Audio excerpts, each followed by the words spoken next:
ओम नमः शिवाय। सोमवार का दिन भगवान शिव का माना जाता है। सोमवार के दिन भगवान शिव की पूजा अर्चना की जाती है।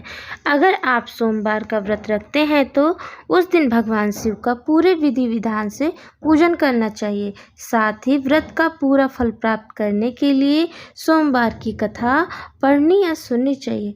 नमस्कार, भक्ति भजन चैनल में आपका स्वागत है। अब हम सुनेंगे आगे की कथा। पौराणिक कथा के अनुसार एक समय की बात है, किसी नगर में एक साहूकार रहता था। उसके घर में धन की कोई कमी नहीं थी, लेकिन उसकी कोई संतान नहीं थी। इस कारण वह बहुत दुखी था।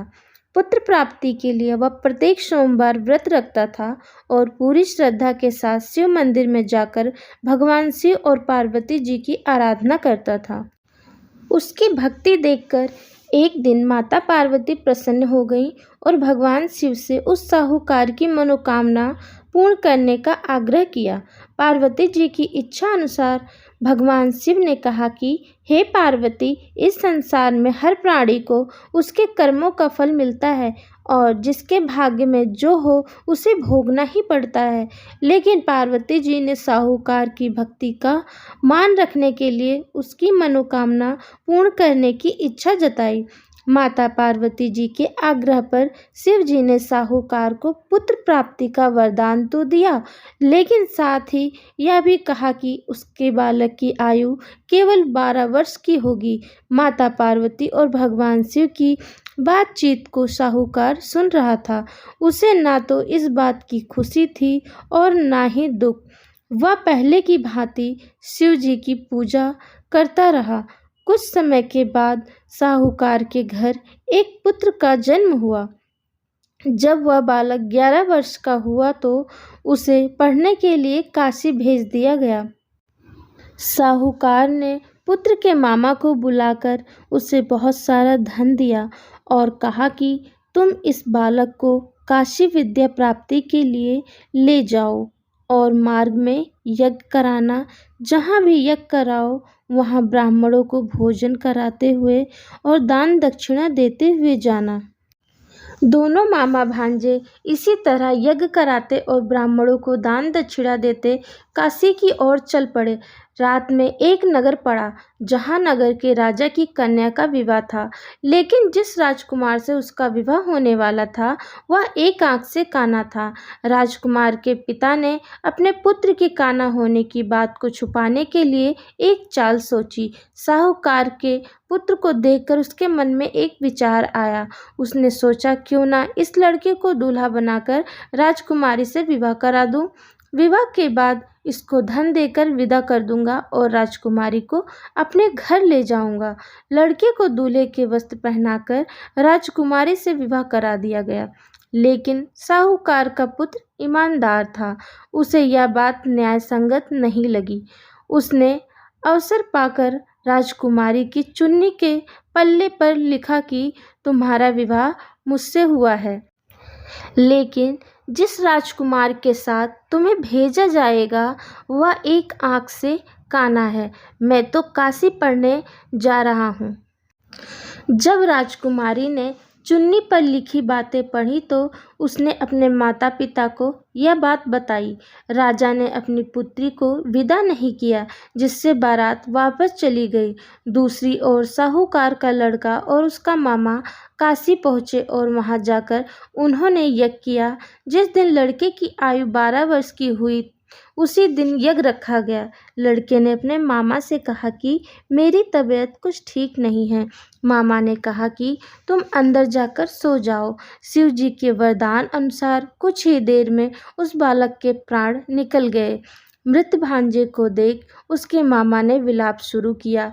संयोगवश उसी समय शिव जी और माता पार्वती उधर से जा रहे थे। पार्वती ने भगवान से कहा, स्वामी, मुझे इसके रोने के स्वर सहन नहीं हो रहा है। आप इस व्यक्ति के कष्ट को अवश्य दूर करें। जब शिव जी मृत बालक के समीप गए तो वह बोले कि यह उसी साहूकार का पुत्र है जिसे मैंने 12 वर्ष की आयु का वरदान दिया। अब इसकी आयु पूरी हो चुकी है। लेकिन मातृभाव से विभोर माता पार्वती ने कहा कि हे महादेव, आप इस बालक को और आयु देने की कृपा करें, अन्यथा इसके वियोग में इसके माता पिता भी तड़प तड़प कर मर जाएंगे। माता पार्वती के आग्रह पर भगवान शिव ने उस लड़के को जीवित होने का वरदान दिया। शिव जी की कृपा से वह लड़का जीवित हो गया। शिक्षा समाप्त करके लड़का मामा के साथ अपने नगर की ओर चल दिया।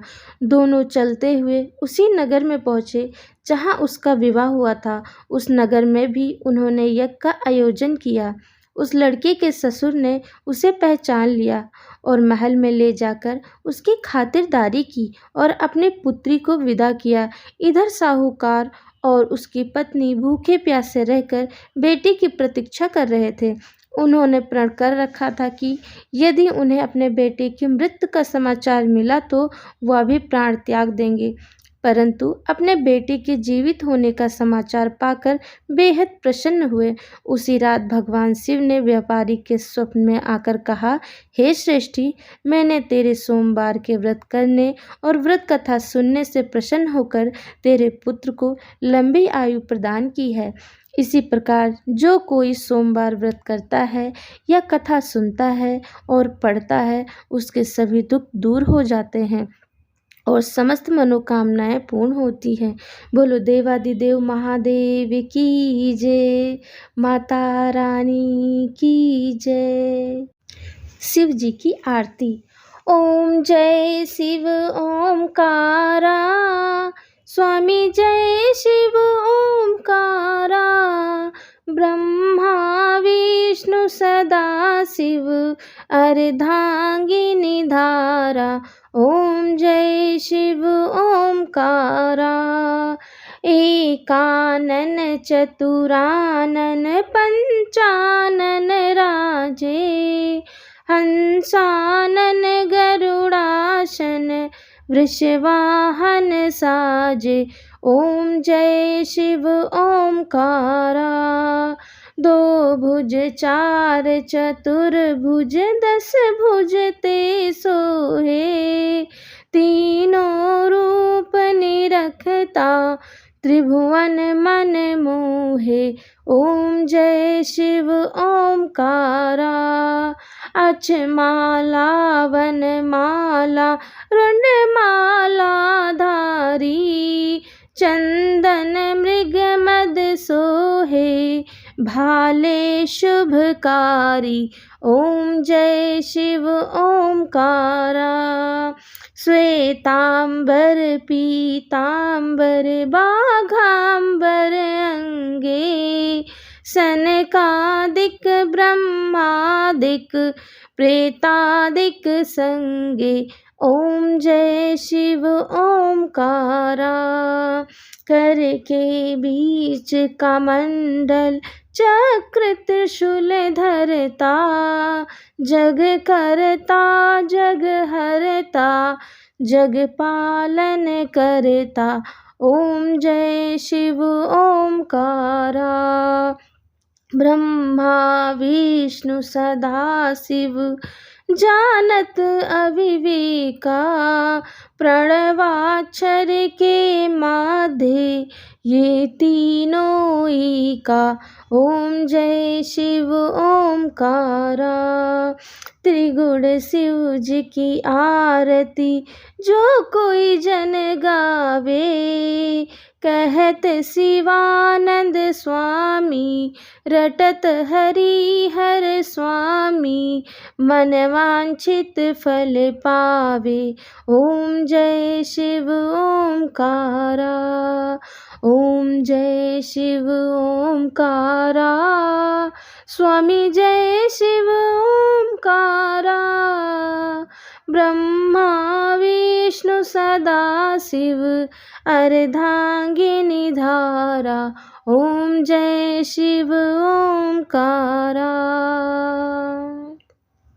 कर्पूर गौरम करुणावतारम, संसार सारम भुजगेन्द्रहारम, सदा वसंतं हृदयारविंदे, भवं भवानी सहितं नमामि।